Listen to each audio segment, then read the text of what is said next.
Yeah. Forget the rest. How y'all feeling? You're rocking with the best radio station on the planet. SDM Live Unplugged. What up, though, y'all? Y'all know it's another hot Monday out here. I'm your girl, Juicy Nicole. You are tuned into the Industry Podcast. I got my co-host with me, DJ Cutmaster Style. Yo, what up? God in the building. Yes. So we got another hot show for y'all. We keeping it juicy today, of course. And, of course, today we'll be talking about self-elevation, you know, just getting your mind right, thinking about yourself first, you know, before you think about anyone else. Self-elevation. We got Tiffany Jordan in the building. Absolutely. What up, though, Tiffany? What's up, love? Can we turn this up a little bit? Turn my mic up a little bit. So, DJ. Yes.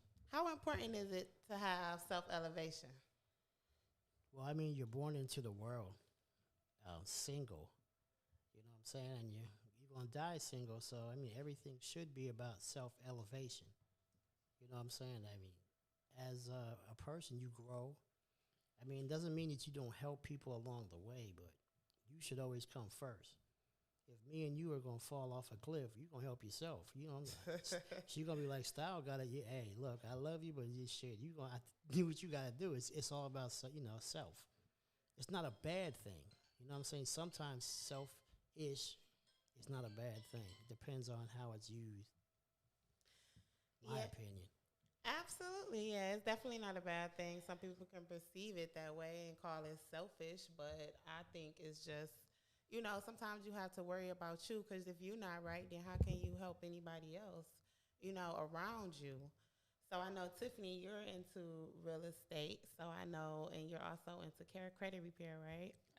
Absolutely, yes. Okay, so that's very much a part of self-elevation, you know what I'm saying? Right. Elevating to a new level, and not only do you do real estate in Michigan, I see that you do it in a few different states in the country. Yeah, absolutely. So I'm a licensed realtor. I'm licensed in Georgia and Michigan. I've been licensed since 2003. And also I've been helping clients fix their credit since 2007. So I've seen a few things, been around for a while. Absolutely, because if your credit not right, then your life ain't right. Wait, now see, that's not true, though. I see a lot of Insta-ballers that look like their lives are right, you know. And it was so crazy, you know what I'm saying, because I was, you know, we've had long talks. You know, when I was younger, I was a hustler, this, that, and the other. I thought cash rule, you know, you always hear that cash rule, everything around me. Nah. That's bullshit. Right. No. I come up with some cash. These niggas talking about you need some credit. Like, exactly. What? All the money in the world. I got the cash right here. They're like, nah, you don't want to put that down in there because then the IRS going to be coming. You know, I was like, oh, okay, so we ain't going to fuck with that. Let me get my credit right. Yeah, absolutely. Yeah, it all starts, it's a combination of both cash and credit. You can have all the cash in the world, but who will extend you credit, or who knows that you're trustworthy to pay debt? That's all it is. See, like, here's my theory, right? We have a couple of resumes in life. You have your birth certificate, you have your resume, you have your death certificate, and you have your credit report. And while you're in school, guess what? You have a school report. All those reports reflect your behavior in some action of doing something. And what people don't realize is that your credit report shows your history as an adult going into adulthood, how you manage and pay your bills. Some people think that paying your rent on time will reflect on your credit, unless you are using for example, a service that will report that for you. Your landlord isn't actively reporting that? No. Unless you're paying your rent on your credit card, your landlord is not reporting that. So it's just being conscious about our finances, and that's really important. And I like when you said the birth certificate and you added the death certificate, even a marriage certificate. People don't realize these are business documents. Right. Okay, the government creates us as fucking businesses, as a person, as we discussed before. Like, there's two different types of people or persons. You have a corporate person, which is the all capital letters, the straw man. Then you have the physical person, which the people in court, you know, it's a long We talk about that another day, but it's some real shit though. People don't know how to distinguish the two. When you go to court, he's talking to the straw man. So if they talk to me, I'm like, I don't know who you talking about. That's all capital letters. They ain't me. Right. That's a business. Yeah. Yeah, but for the sake of finances, though, that credit report weighs heavily on what we're trying to do. I'll give you an example. Like I said, I've been in this game for a while. I started off, I made mistakes, I grew, I learned. But I learned a lot of my knowledge from the attorneys that I worked for. And I've had some clients that are very successful, some that we see on TV. I have worked with them and personally worked on their credit, and some of their credit scores is probably lower than me and yours. But that's because they pay everything in cash. They don't have a history that reflects how responsible they are with large sums of money. But what about the people that want to stay off the radar? That works for them. For what? Some people successful like to stay, people. Some people like to stay off the radar. That's but just, at the end, I know plenty of them. I understand too, but I guarantee you they cannot walk into any. Mm-hmm. They cannot walk into any lending institution. No, that's true. And do any type of big deals. They can't sit at a table on a multi-million-dollar deal and help close it. Yeah. Because at the end, I don't care how you do it. You cannot go pull out millions of dollars in cash and just walk around, just hand it to folks. They're going to ask, where did it come from? Yep. What are you using it for? There are certain forms that have to be reported to the IRS. Mm-hmm. Most real millionaires use other people's cash. Yeah. Called credit. How you get rich. Absolutely. Also, that's what the credit is for. Because I can never understand, why do you need credit if you have cash? I mean, it's not really cash. It's just a piece of paper. Yeah, it's a piece of paper. It ain't worth shit. But I'm just saying, why would you need credit if you have cash? Like, if I want to buy a house, I got cash for it. Why do I need credit? Can you explain that a little? Right. It don't make sense to me. I was trying to get an apartment one time. My credit wasn't good, but I said I'll pay my apartment off for a year, and she like, well, if you could pay your apartment off for a year, why your credit isn't good? I'm like, well, damn, I'm just in a bad situation right now. Yeah, but the money wasn't good enough. Yeah. It's a legitimate question, though. It's like, well, if you have all this cash, how come you ain't pay everybody else? That makes sense, though. Okay, all right.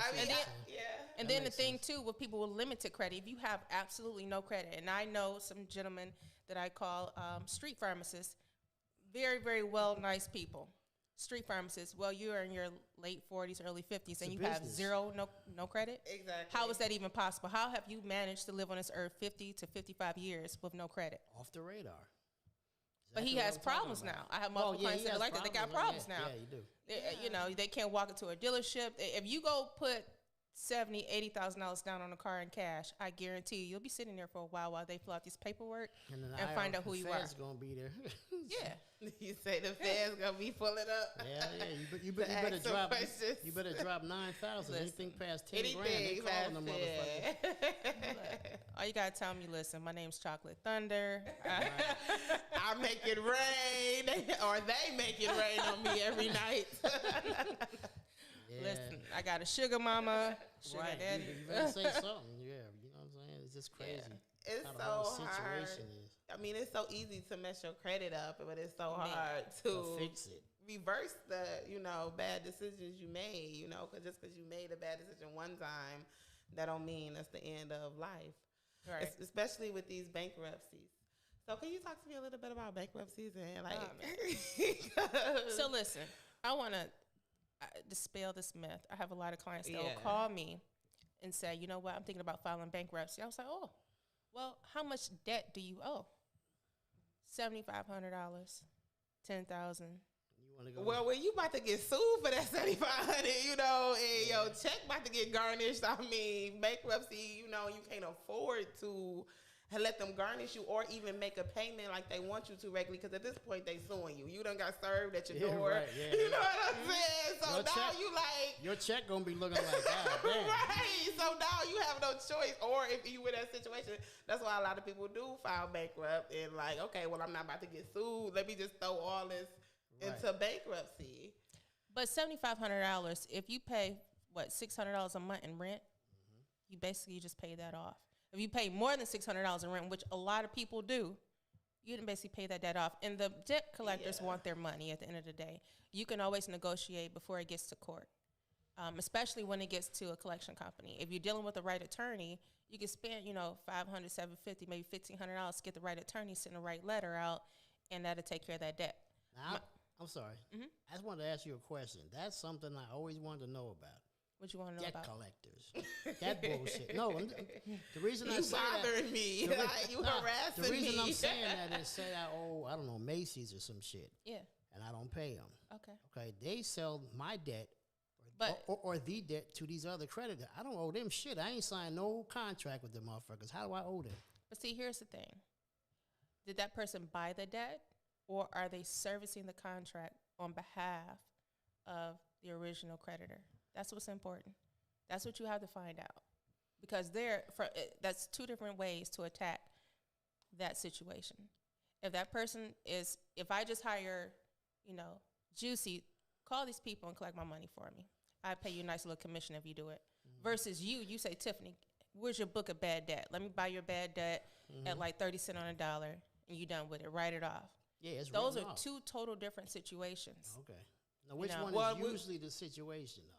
Yeah, when it goes to collections, isn't that the situation? That means they done sold your... No, you can still, just because they say collections, you got to ask them, are you the debt buyer or are you servicing this contract? Oh, and they have you got to ask them that. Okay. Well, I just assumed that they sold it off but see, that's they not dealing with. They be like, we're not dealing with you no more. We done gave it to someone, a third party. So no, you can still negotiate even right now. So right now, since we're in COVID, people are not really taking advantage of this as an opportunity. And I'm not saying use the system, but I'm saying use the system. Exactly.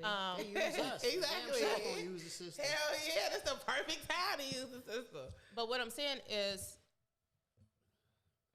there are COVID clauses right now that they can halt interest rates, they can halt your payments. If you were a victim of COVID, if you've been impacted by COVID some way, somehow, from your mortgage lender to your credit card issuer, those late payments taken off your credit report. Make some type of effort to pay on it every month to bring that balance down while you're in this COVID moratorium per se. There are programs available. Call the companies now. They'll take it.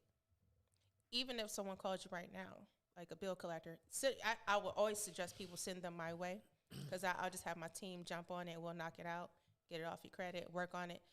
But if you are not at the point to hire someone, settle with them. That's all you got to do. They want the money. No, you don't have to give them all your personal information. This is what's going on. I got shot. My baby daddy left me. My you know what I'm saying? My girlfriend left me or anything. You don't have to do that. Say, listen. You know they gonna do it anyway. It's gonna be a long story. These people don't care. Listen, they on the other end talking about you as soon as they hang up. Right. Like, you don't have to give all that information. What is the phone number? Everybody's asking. They want to ask her some questions. That I knew this was going to be a subject people want to know about credit. Oh, Lord. Yeah, Here we go. Call in. Call in. Well, you definitely can call in. The call-in number is 833-736-5483. If you want to call in, ask some credit questions, any real estate questions. The call-in number is 833-736-5483. And yeah. This is a really deep subject, especially amongst our people. You know what I'm saying? We need to understand what credit is, how to use credit. What real estate is, how to use real estate to our advantage. You know what I'm saying? That's the sad point right now. So right now we're in Michigan, and I get a lot of people that call me asking to rent. In the state of Michigan right now, let's just narrow it down. In Detroit, most people want to live in Detroit and rent. I tell them, what's your budget? They say 700 to 800, maybe 900, right? Well, here's the problem. So are like a couple other thousand people looking for those type of properties in that price range. To live in Detroit, Detroit is almost like New York, the it place. To rent something in Detroit that's decent, when I say decent, in a decent area where, you walk outside, won't nobody, walk up on you or any type of thing, you will be safe where your car is at, you feel comfortable. So anywhere but Mac and Bewick. That's what you're basically Well, saying. actually, no. Those are some nice places now.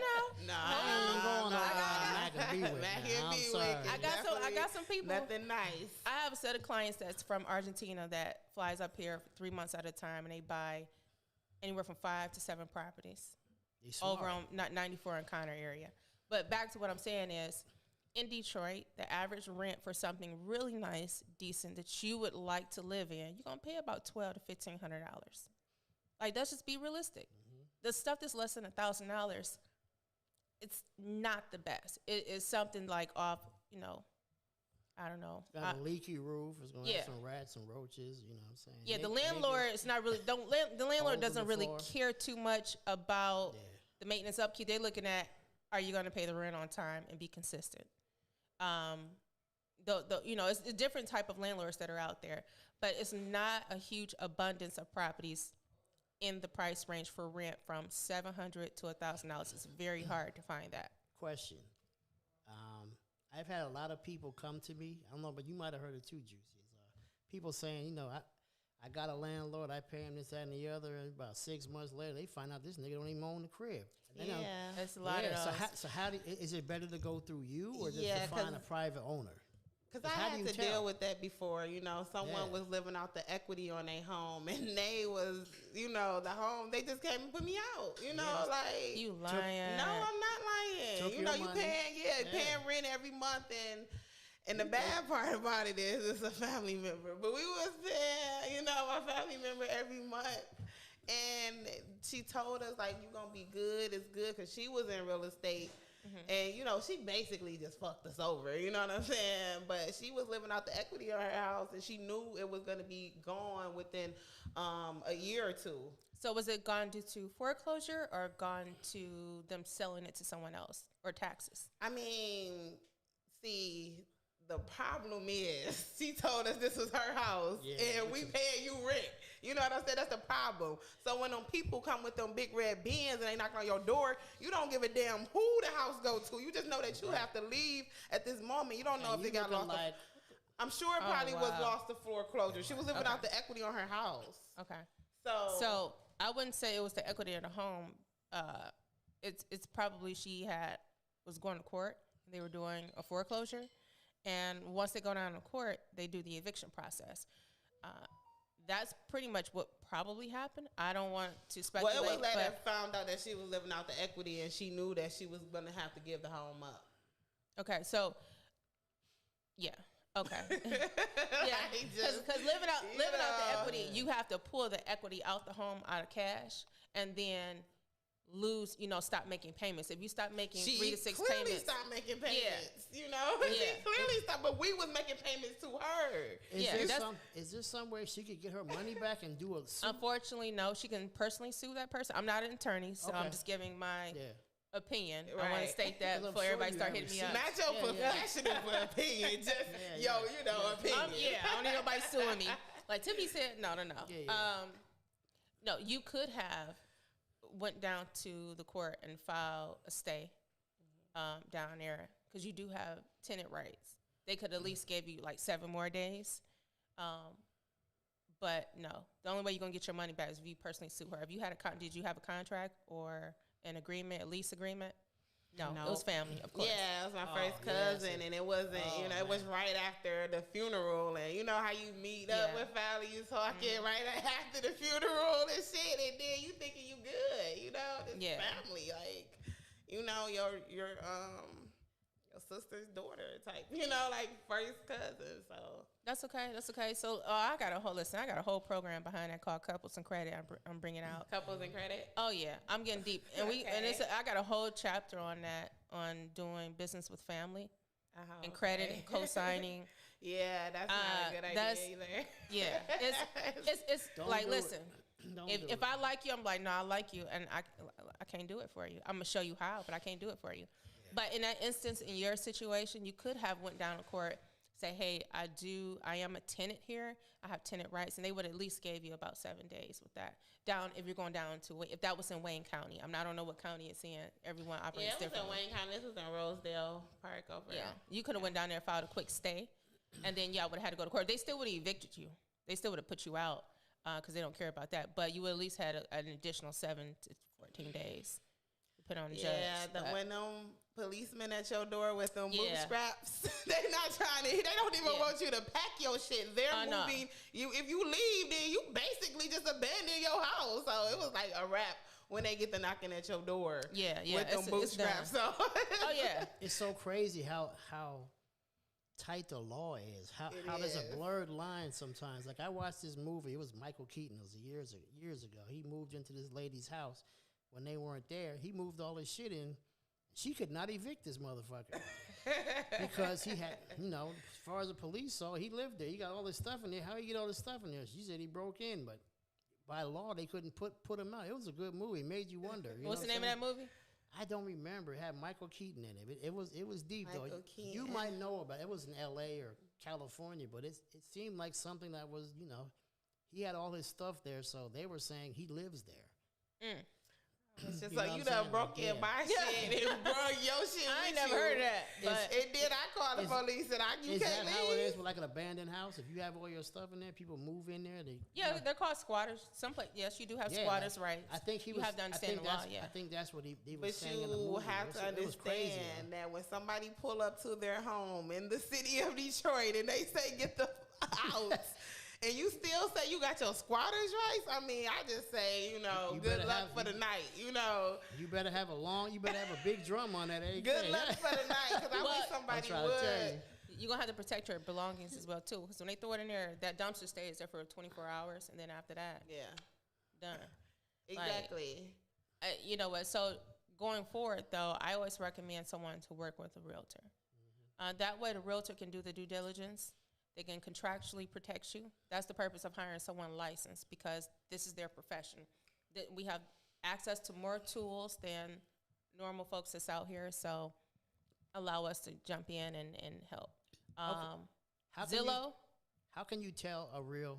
I didn't mean to cut. I'm sorry. No, go ahead. How can you tell? Because I watched, you watch the news and these fake realtors and stuff. How can you tell somebody's licensed and not on some bullshit?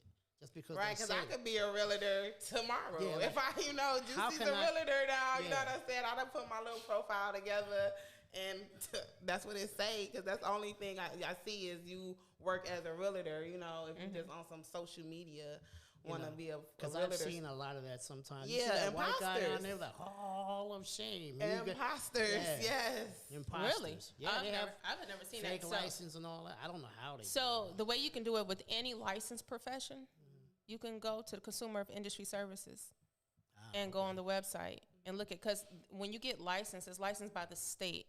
There's a national licensing service, and then there's the state. You can always Google it, no matter what state. I'm licensed in Michigan and Georgia. Ain't no lying about that. When I say I've been licensed since 2003, you can go look that up and verify it. I've been licensed since 2003. Okay. So you've been doing it for a long time. Oh, absolutely. I've been in and out of it. Almost 20 years. Yeah, but listen, I straight came out from high school. I was like, I know what I want to do. I ain't got to go to college. I did go to college, though, but I was messing with D-boys and lost my mind and just, It happens. Yeah, But it's a learning lesson. Whole different lifestyle. Yeah, I know. Trust me. I've been there and done that. I was wrong crowd, but right.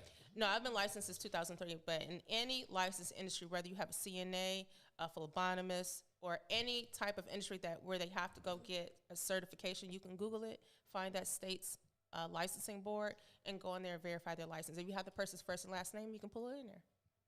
Okay. If they have had any lawsuits filed against them or anything like that, or I forgot the terminology, but if they've had any issues in their industry, fraud or anything like that, that will show up. If you want to know their education history, that will show up. So I always tell people, if you're dealing with someone that's licensed, you can just go Google it. It's right there. So don't, it's a lot of smooth talkers out there. Oh, it's a lot. I've met a few. I have clients that will come to me and say, "Oh, Tiffany, your process takes too long for fixing my credit. You're nice, but I'm going to go to this person." Paid another person $1,500, $2,500, and then a year later come back, I'm still working on my credit. Well, why are you still working on your credit? That person took off with my money. Because you didn't listen. I get that all the time with the music industry. Okay, so it was somebody that was trying to work on my credit, and what he was like, yeah, we're gonna do you work with, I'm sure you work with plenty of different credit systems or whatever. But he was saying he's gonna submit my information, and whatever don't come off the first time, then they'll have to do it again.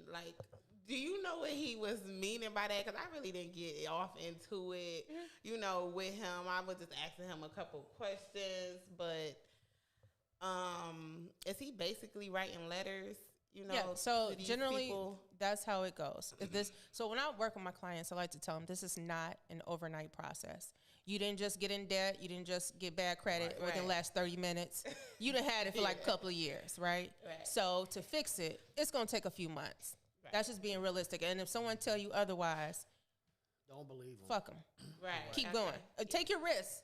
Take your risks. I mean, there are people out there that will do what's called clean sweeps, that will create fake identities using CPNs. There are people out there that will file false police reports on your behalf to relieve you of those situations. And then, 2-3 years later, when you get indicted, that guy's off somewhere in Bolivia chilling.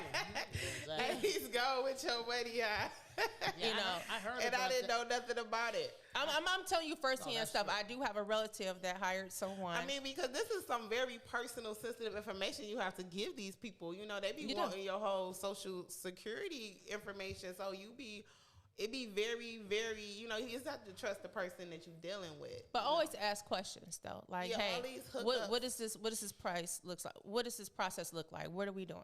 And I like to. My clients hate it when they talk to me because maybe I talk too much. But I'd rather you be overeducated and understand the process rather than be in the cloud like I don't know what's going on. That's the worst thing. You can talk to me and tell me you don't know what's going on after I talk with you for 30 to 45 minutes explaining what I'm going to do. And I go line by line with my clients looking at their credit report. What is this? Why did this happen? Okay, who's that person? Go get this. Go fill out that paperwork right there. Pull this in. Let's go through this. That's what my consultation looks like. Like, we're going line by line over your credit report. If you ain't got time for that, I'm the wrong person. Okay. 2, another way where you can really understand what he was saying is he's sending out a letter. The whole credit repair process is, hey, first I will say, hey, we believe there is something inaccurate on your credit report. Take a look at it. And I'm just speaking on behalf of the letter that's going to the credit reporting agencies. You're telling credit reporting agencies, based on the law, we see some violations. You need to do an investigation. By law, the credit reporting agencies, they are not a bureau. They are credit reporting agencies. Most people say bureau, they're not, and I'll explain why. They have 30 days to do their investigation, 7 to 10 days to mail you those results. So it's a total of about 45 days each and every time. And when you say rounds, letters, anything like that, that means multiple times we will have to communicate with them. It's not going to come off the first round at all. Okay. So he know that probably, Yeah. Some things will. Threw that in there. Yeah, some things will. But see, that's why our strategy now, the way I do it, I'm going straight in to sue. So that's basically just mailing them, asking them to remove this from your credit. Yeah, but it's not just asking. It's actually demanding. Demanding too, but looking for those violations. Like, you're asking them to take it off, but for what reason? Where's the violation at? Is the account balance the wrong amount? Did they report your payment history wrong? Are the remarks that they put in there where the remark says paid as agreed or customer dispute? Derogatory remarks. Yeah, you know what I'm saying? Like, I've had clients say they paid a collection off and it's still reporting. Yeah, it's going to do that. Did you ask for them to take it off when you paid them? Now, I've heard that you have to watch, when you call these people, whatever, they're recording you. So you have to watch what you say because they're trying to catch you and put you into a contract verbally with them. So what do you say when you talk to these people trying to get your money? You record your conversation as well. I have a script that I give to my clients, so we have a purpose as to why we're calling. We're not just calling just to find out information. We have a purpose. So when I sit down with someone, I'm like, okay, listen, this is who you're going to call. This is what you're going to say. And the call is being recorded as well. You want to let them know that too. Because there are certain violations that if they say something or they don't say something based on their initial contact with working with you, that's a violation. So, for example, if you call someone and they've never sent you a letter and the letter says, this is an attempt to collect a debt, and they just automatically just reach out to you and never sent any type of correspondence in the beginning to let you know in writing that this is an attempt to collect a debt, boom. Violation number 1. We're going down to the courthouse, so we filing suit.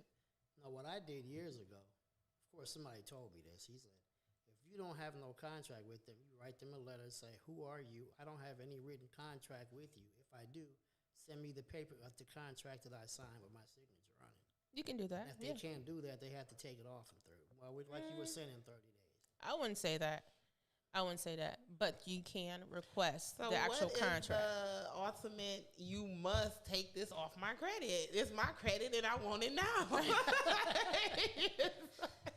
Yeah, I mean, you could. So what you're asking for, based on that letter, what he said that the lady did, you're asking for the contractual obligation, whether it's with that company or with a whole nother company. You're asking for that contractual obligation. Why? So we can comb through it line by line and find the violations. The more violations we find, the more money you get in your pocket.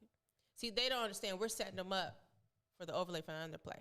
Okay, this is all chess. Yep. Ask them for that contract. They don't have the contract. Okay, cool. If you bought the debt, where's your documentation to show that you bought the debt? Because at the end of the day, when they go to court to sue you, they still got to provide that same document to show, hey, we own the debt or we're the original creditor. Here's our documentation to prove it. This is this client's contractual obligation to pay this amount. They have to provide that to the court. You're asking for that up front. And one thing I've learned about going to court, because I've been there many times myself, and I present myself in court, which people think is crazy, but I know how to do it. Mm-hmm. It's not about what they know. People get nervous. Oh, the court sent me this. It's not what they know. It's what they can prove. You know what I'm saying? That you have to remember that when you go into a courtroom. Yeah. It doesn't matter what they're charging you with. If they have to prove it, the obligation is on them. Mm-hmm. Mm-hmm. So just like with this credit stuff, I don't care what you sending me. You got to prove that it's me, period. Right or wrong? There's a 50-50 to that. You do have to prove that it is you, but you also, as a consumer, you got to be good at picking out the violations. Got to be good at that. And it's really not your job because you're not an attorney. I wouldn't expect for you to know that. Whoever you hire has to be great at that. And whoever you hire to do your credit, they need to have a backup plan as to, okay, if these things don't come off, what's next? They need to be able to walk you to the courthouse, show you how to file the document or file the document on your behalf to get that debt off your credit and make that person come up and stand up before. So, quick question. Let's take it back to this bankruptcy. So, like, I mean, when you file bankruptcy, like, what's next? Like, I mean, your lawyer should have put everything, you know, like, let's say Chapter 7, where, you know, they just, like, it's over with. You know, she's bankrupt. She's not paying. You know, the judge signs off on it. Everything's released. So then what's next? How can you move forward in the credit world with, you know, because sometimes things still may be on your credit, but you know that it's over with because you filed bankruptcy. How do you, you know, bounce back from a bankruptcy? And when you say that, which one? Is this more than one bankrupt? Isn't it like Chapter 13? The most common one is Chapter 7. Okay. You know, where people just be done with it. Right. No consolidations, no nothing. So right now, like I said, there are a lot of COVID protections right now. Okay. But if this was pre-COVID, I always tell my clients, if it's less than $10,000, $15,000, there's really no need for you to do this, because what's going to happen is you're stuck with this stigma for 10 years. Okay. You're stuck with it for 10 years on your report, on public record. So we can get it off the credit report, but it's still public record. So certain jobs, certain licensed jobs will not permit you to have a bankruptcy on your record. You know, you can't include student loans. Well, there's a new way now where you can include student loans in that and get the debt discharged. There are different ways, but you have to meet what's called meet the test. And you want to make sure that I call it your get out of jail free card, right?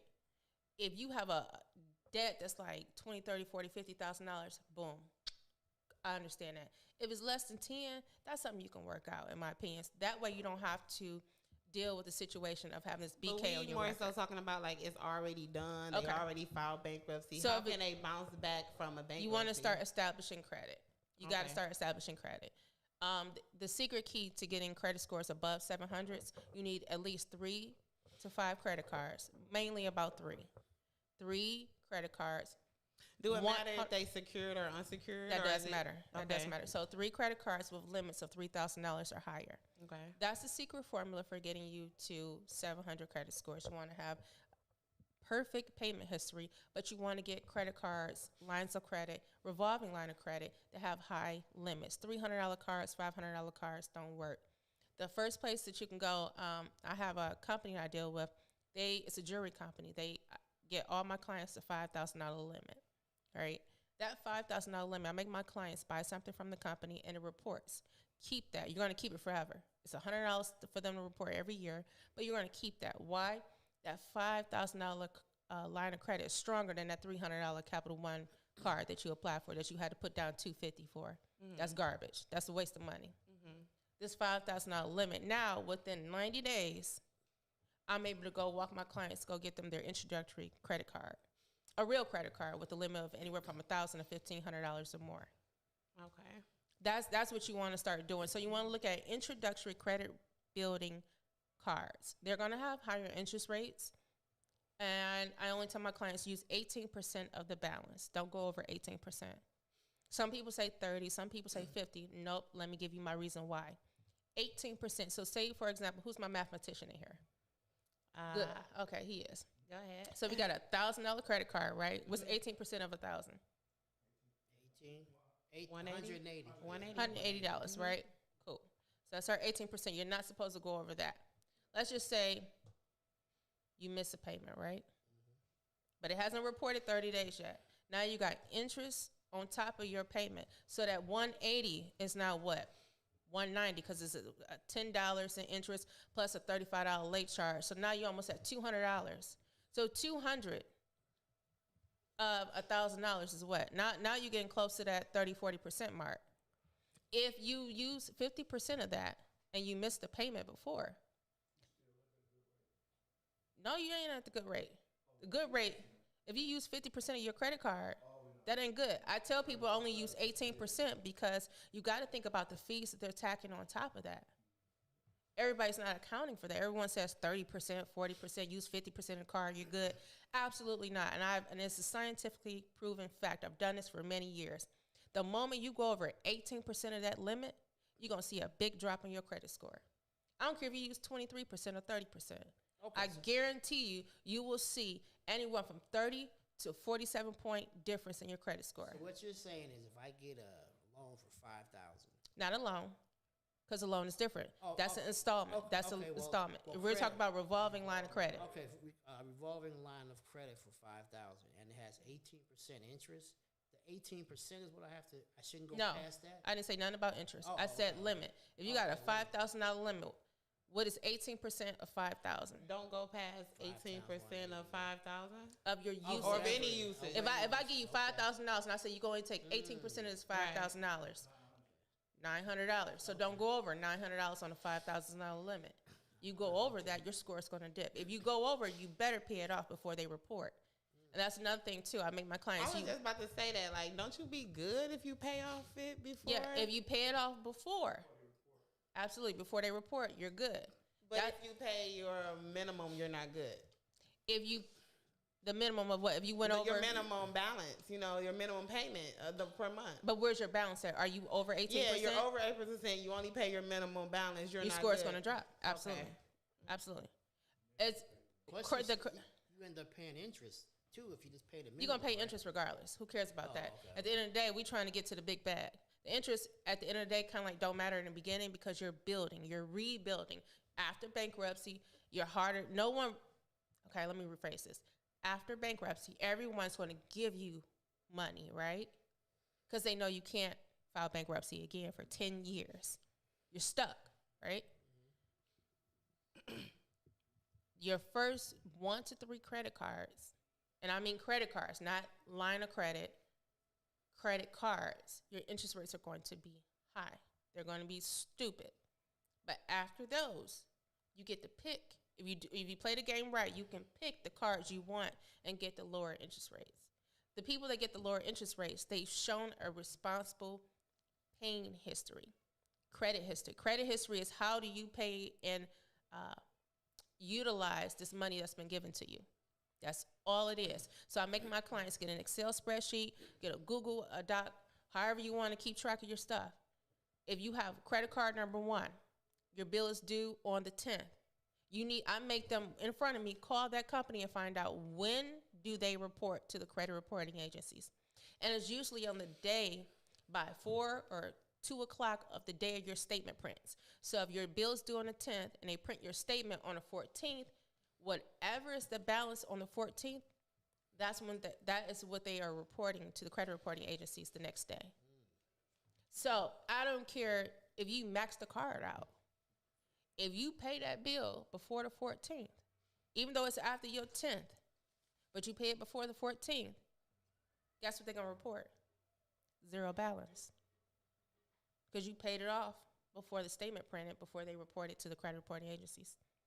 So if you move that money around and keep doing it, you got to be smart with it. You can't, if, most people say, oh, if I get $1 million, I'm going to do this and this. No, you don't.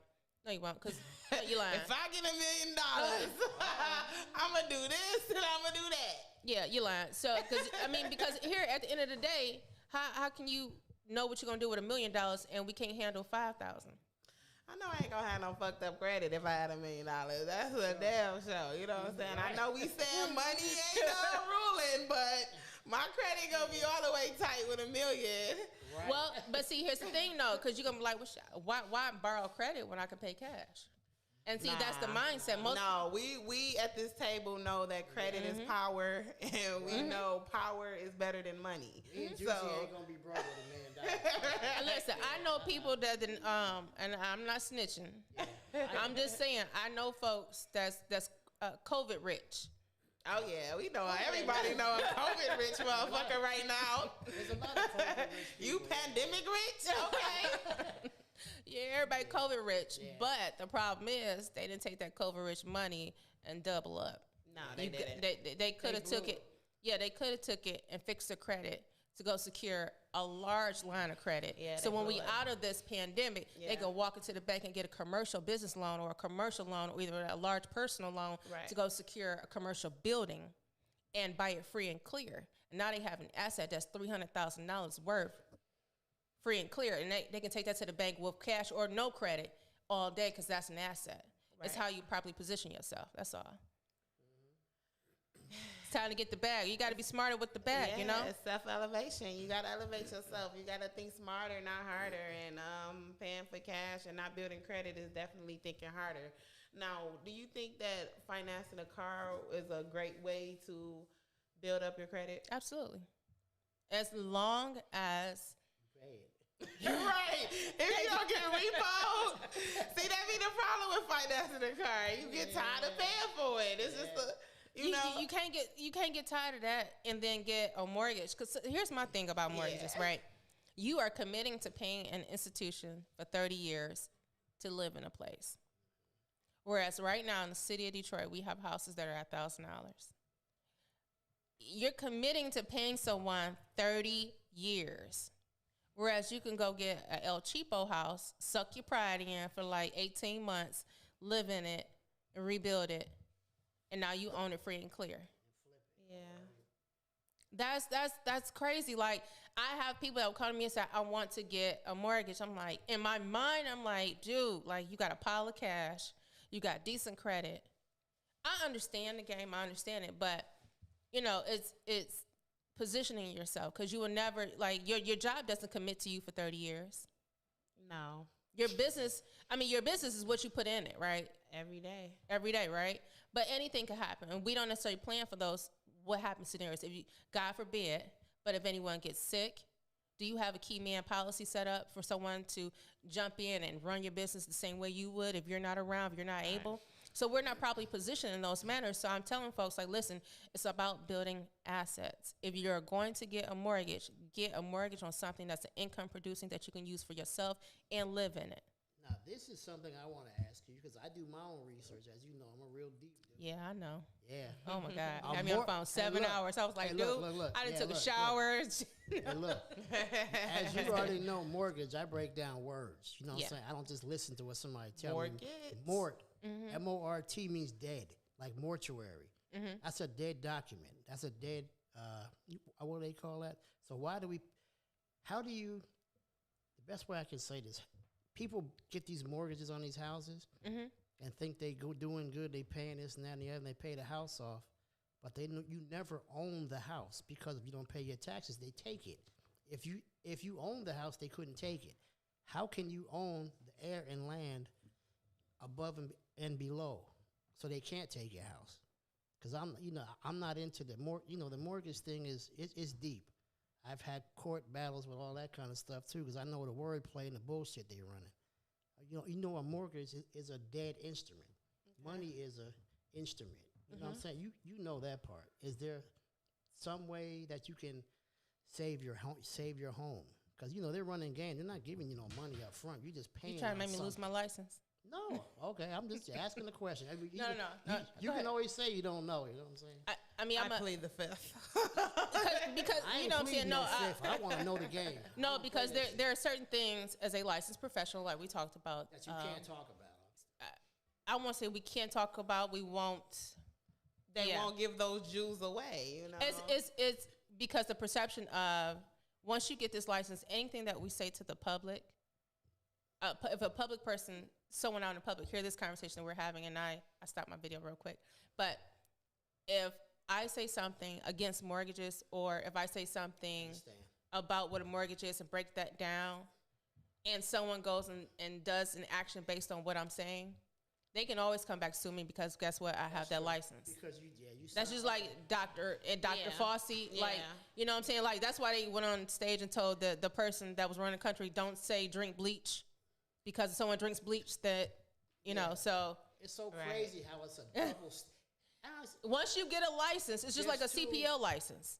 If I brandish my CPL, once you get a license, that piece of paper that says you have a certain amount of knowledge more than the average person, you're held to a higher standard. Yeah. And you can be sued. I don't care what anyone says. Like, you can be sued as a realtor, as an attorney, as a CPA, as an accountant, anyone. You have to be careful about the things that you publicly say to audiences that are larger than 10 or 20 people. Yeah, you know, because I know there's a different type of game. I know you probably don't understand what I'm saying. Because, you know, when I go to court, as you already know, as a Moor, I wear a fez. They call it a hat, but it's not a hat. Right. So when they see me come in the courtroom, and the people in there laughing like, this nigga going to jail. I be looking at them like, nah, y'all going to jail because you're property. You have to understand how their language they're speaking and all that. I filed documents with the clerk before I even go in there, so the judge makes me go last because he knows I know the game. They're not gonna let me. So I understand what you're saying. You can't speak on certain things. They make me go last because they don't want me to enlighten the dumb sheep that's in the but I understand. About to go to jail. You smell me? Yeah. I understand what you mean about the mortgage document. No. I understand what you mean about the mortgage document and how you can break that down. But for the sake of common folk, I always tell people use it as an asset. Because no, technically the mortgage does not allow you to own. It allows you to own a home that's on the land. Right. Because you still have to pay taxes on the land in which the home resides. If you lose, there are ways to not buy it like that. There are trusts that are set up to where you can own both the land and that, but you still, in the United States, have to pay a certain type of tax on the land, on the existing land. Even with that, there were some recent law cases that came out with that. You should look those up. We'll go over it after. I want to be able to own the land more so than the home, right? I want to be able to say you can't put your shit on my land. Period. Because I own the land. Basically, he wants his 40 acres and a mule. You want your mineral rights. I only want 40 acres. They're called mineral rights. Fuck 40 acres. I want way more than 40 acres. That's the term for it. You want the land. I want to own the land because that's what the real wealth is, the land. Yeah. That's what, the Caucasians. They're called mineral. Your mineral rights. They're called mineral rights. The land, right, and made everybody into corporate entities. Yeah. That's a whole other story. We need to have that one day. Me and you, we're gonna have to kick it on that one. I know. Because people don't understand what's really going on out here, and it irritates me when I hear people talk. But I can't really say anything, because they think you're crazy. You're not crazy, Styles. It's real talk. It's just that people is not, as knowledgeable as you are. Somebody you have to find out, one way. It's so crazy. Like, she went to school to become a real estate person. I've studied this stuff for over 20 years. Right. How are you going to tell me I don't know what I'm talking about when I've done my research? That's the part that irritates me. Well, because I don't have a license. I don't know anything. The same book she got. No, the license allows us to do certain transactions. That doesn't mean one knows more than the other. That's not what that means. No, I'm just saying because some people think, and I'm not knocking you whatever, they think if you have a degree that you're just naturally. I know some dumb people with degrees that don't know. Absolutely. That don't know half the shit I know, and I never went to a college. You know what I'm saying? I'm not saying I'm better than anybody. I'm just saying I read. I'm not the type person that just goes by the rules. I know the rules are created to fuck people over. Yeah. Basically. Yeah. So you have to know the game. You ever hear that saying? You have to know the game to beat the game. I know the game. I don't speak on it all the time because, like you said, you get in trouble because they want to keep everybody asleep. Yeah, absolutely. But, yeah. I mean, you have to be. You can still speak on it. It's just the instructions that you're giving to people to take certain actions.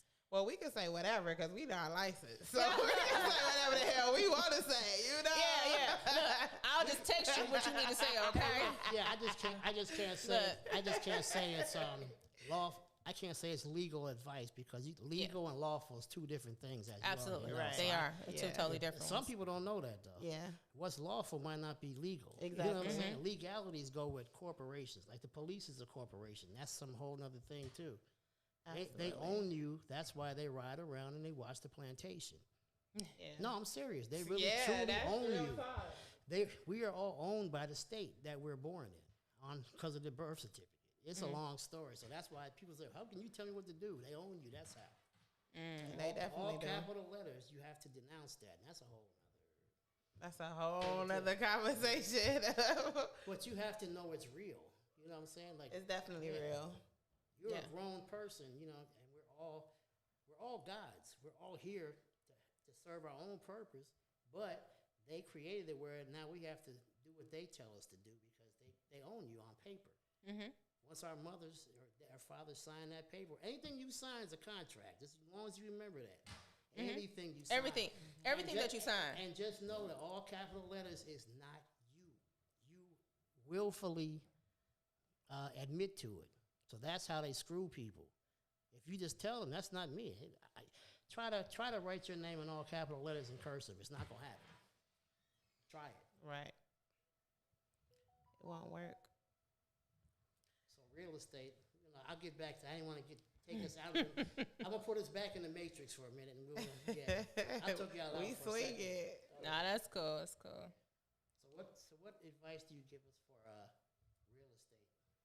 Like as far as acquiring properties and things like that, because that's what you do. Right now for our community, buy up as much as you can. Seriously. Yeah. Like ownership, owning it free and clear. I'm an advocate for that all the time. So do you own a lot of property? I own some, yeah. I own a lot. I own some. I own income producing properties. So I like to live for free. Okay. So I live in my one place and I rent out the other. That's okay. So I stack my money up. So any money I get, I stack up. I live. The name.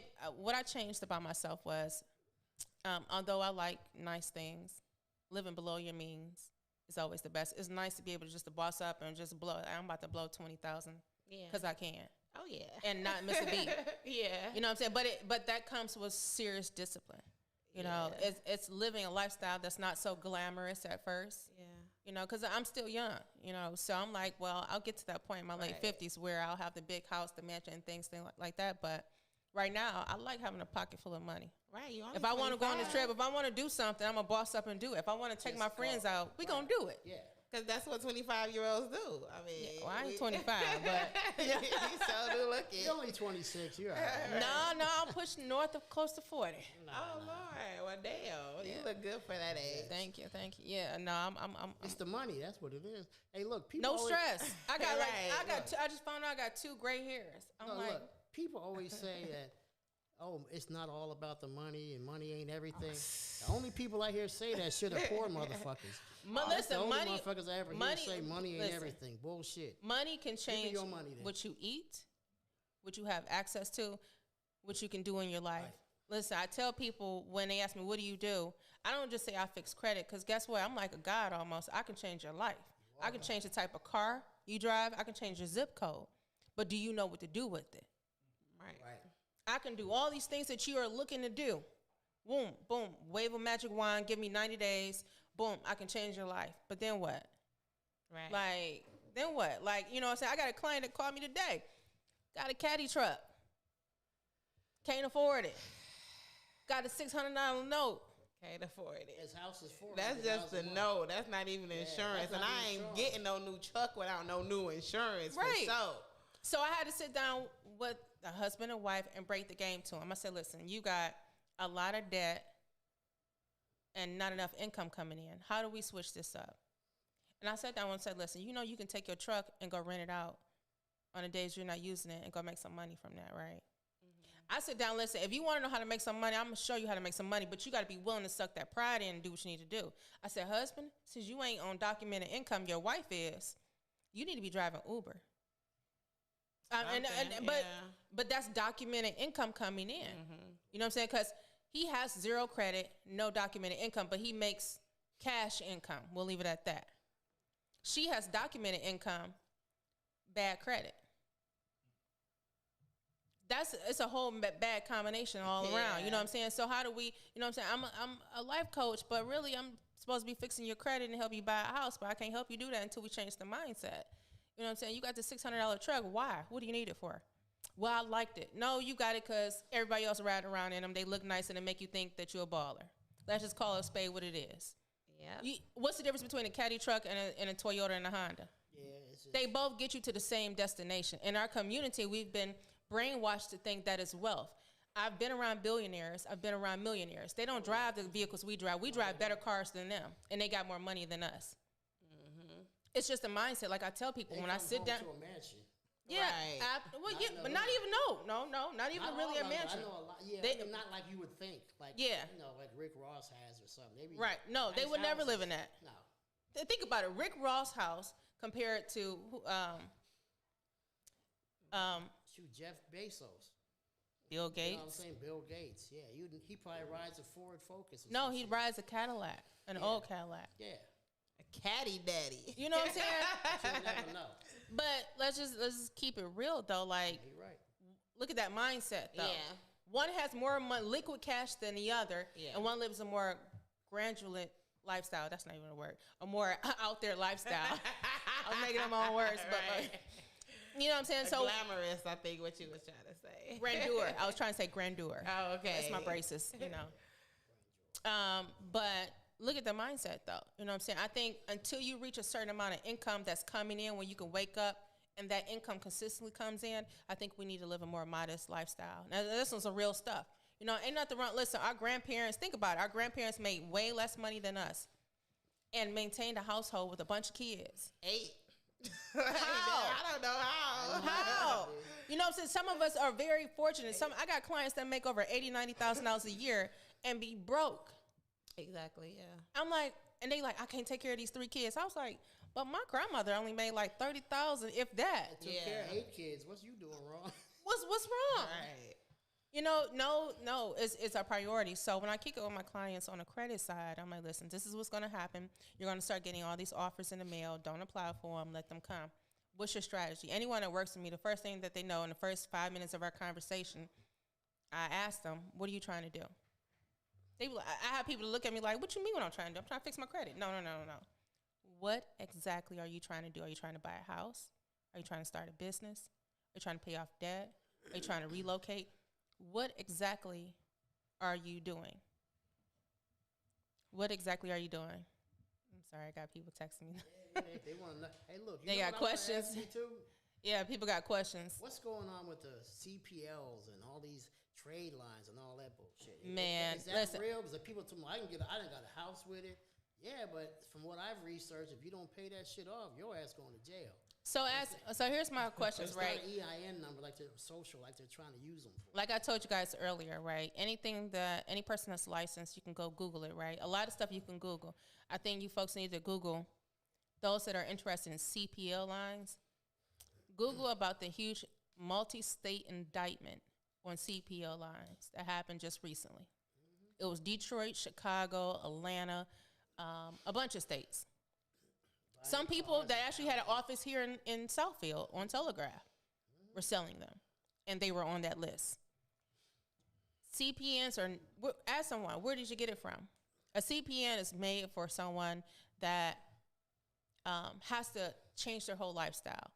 Who are those individuals? Takashi, right? People that's under, what's that? Protection, witness protection. Right. They can't use their name. Maybe some celebrities may need to use it, what have you, but it's for protection of their identity for a reason.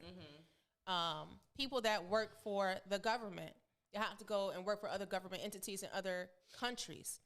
They may have that information. So you're using someone else's identity that's either dead or alive to build up a report for yourself. The moment you sign on that dotted line where it says, if you ever look at a loan, look at the lines on the bottom of it, it will tell you this is a federal. This is federal. So when you consider fraud. So you use that CPN on one of those documents. Now it's a federal. No, this is no longer state or local. It's now federal. Theft. It's called identity theft. It's not even identity theft. It becomes fraud because you're looking to defraud the bank of your true identity. Oh, give your true identity. Okay. Of your true identity. Absolutely. So, no, I don't recommend CPNs for what? If you get someone that fixes your credit, that knows what they're doing, they should be able to walk you through step by step on how to get real lines of credit in your name. You just have to be patient for it. So it shouldn't just be a hookup. You give them money and they just working on the back end and you not communicating with that person on what they're doing with your credit. It should always be a communication and not just, here's my money and just fix my credit. You should always be in communication with who you're working with. Absolutely. Pick up the phone and call. If you can't pick up the phone, call, text, email, Instagram, something to that person, that's an issue. But the way the credit repair goes, yes. The person has to take time to research the laws, to look at your credit report, and you have 3 of them. And actually, you have more than 3 credit reports. Right. Depending on what's their current process, that takes time.